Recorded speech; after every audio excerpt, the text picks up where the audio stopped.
Hai adik-adik, kembali lagi dengan Kak Rina di online class on One. Kali ini kita akan belajar kelas 2 tema 5, subtema 1 pengalamanku di rumah. Di pembelajaran 4 kita akan belajar bahasa Indonesia, matematika, dan SBDP di halaman 33 sampai dengan 32. Nah, adik-adik untuk melihat video lain bisa klik di kanan atas videonya. Nanti akan ada rekomendasi playlist dan juga pembelajaran lain ya, tapi sesuai dengan judulnya. Contohnya ini adalah latihan PAS, berarti nanti playlistnya berisi latihan ulangan. Nah, kalau mau lihat yang lebih lengkap, adik-adik bisa klik di kolom deskripsi, nanti ada daftar playlistnya ya. Misalnya adik-adik mau lihat semua playlist kelas 2, ya, tema 1 sampai 8, klik biru-birunya atau klik linknya. Nanti kita akan masuk ke daftar playlist kelas 2, seperti ini. Nah, misalnya adik-adik mau lihat kelas 2 tema 4, berarti pilih ini, klik putar semua. Nanti di sebelah kanannya ada daftar pembelajarannya. Ini dibuat berurutan, jadi adik-adik tinggal cari aja. Mau lihat subtema berapa, pembelajaran berapa, dan juga di halaman berapa ya.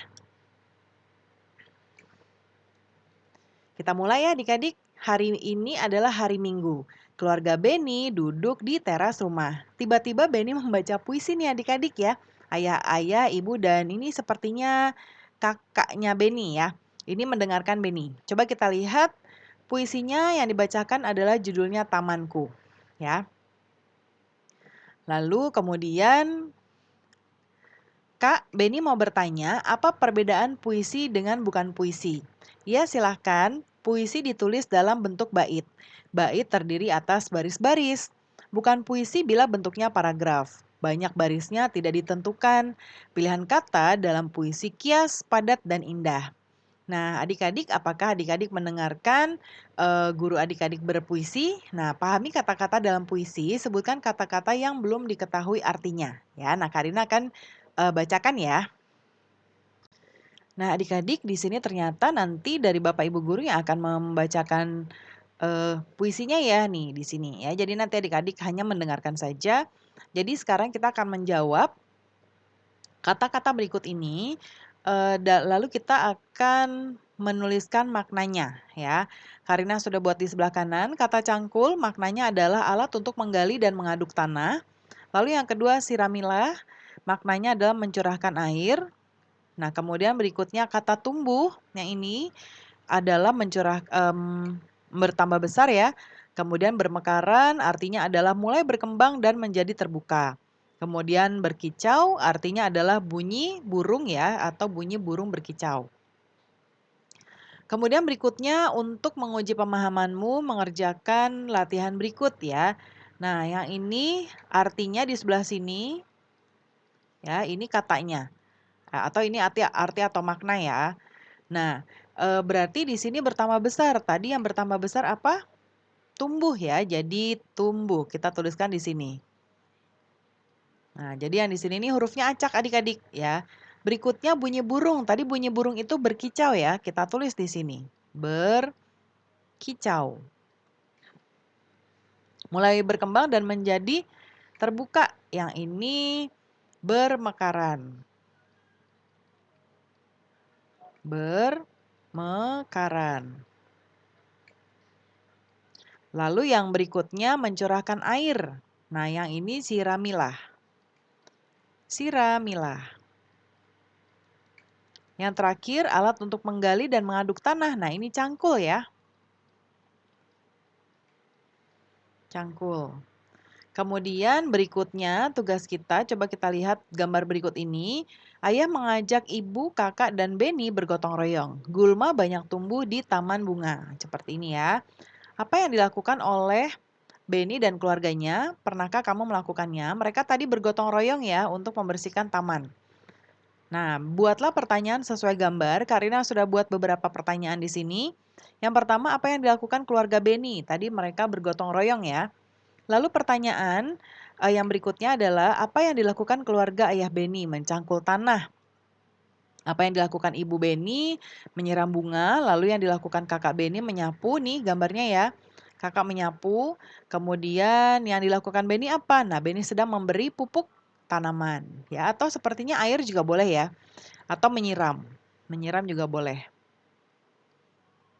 Kemudian berikutnya, Benny memupuk tanaman, ya. Nah ini ada nih, Benny memupuk tanaman ya. Benny bersama kakaknya bekerja sambil bernyanyi. Mereka bernyanyi lagu Lihat Kebunku. Nah, ini juga adik-adik ditunggu Bapak Ibu guru untuk menyanyikan ya, seperti biasa. Sekarang kita lanjut ke berikan tanda centang pada potongan lirik lagu tadi Lihat Kebunku. Lalu kita tentukan panjang pendeknya atau panjang pendek atau kuat lemahnya dilihat dari centangan di sini ya. Kita mencentang di sini nanti. Kemudian yang pertama, lihat kebunku. Nah, ini panjang atau pendek ya. Penuh dengan bunga. Nah, ini ada kuat dan lemah. Ada yang putih. Nah, ini panjang pendek. Dan ada yang merah. Nah, jadi ada panjang, ada pendek. Semuanya indah. Nah, ini ada kuat atau lemah ya.